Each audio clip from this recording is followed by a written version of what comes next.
Welcome to സാദാസ് kitchen. എന്തൊക്കെയുണ്ട് വിശേഷങ്ങൾ? എല്ലാവരും സുഖമായിട്ടിരിക്കുന്നോ? ഇന്ന് നമ്മുടെ സാദാസ് കിച്ചണിലൊരു പുഡിംഗ് ഉണ്ടാക്കിയാലോ? ഇതിനായി ഞാൻ എടുത്തിരിക്കുന്നത് ആരോ റൂട്ടിൻ്റെ ബിസ്ക്കറ്റാണ്. ഇതിലേക്ക് ആവശ്യമായ 3 മുട്ട ഒഴിക്കുകയാണ്. 1 ഗ്ലാസ് പാല്,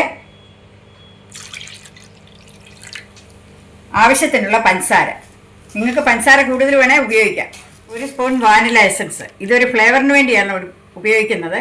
അതല്ലെങ്കിൽ നിങ്ങൾക്ക് ഏലക്ക വേണമെങ്കിലും ചേർക്കാം. ഇതെല്ലാം കൂടെ നമുക്ക് മിക്സിയിലോട്ടിട്ട് അടിച്ചെടുക്കാം. നമുക്ക് 1 കപ്പ് ഷുഗർ ക്യാരമൽ ചെയ്യാം. പഞ്ചസാര ക്യാരമൽ ചെയ്തിട്ട് അതിനകത്ത് കുറച്ച് വെള്ളം ചേർക്കുക.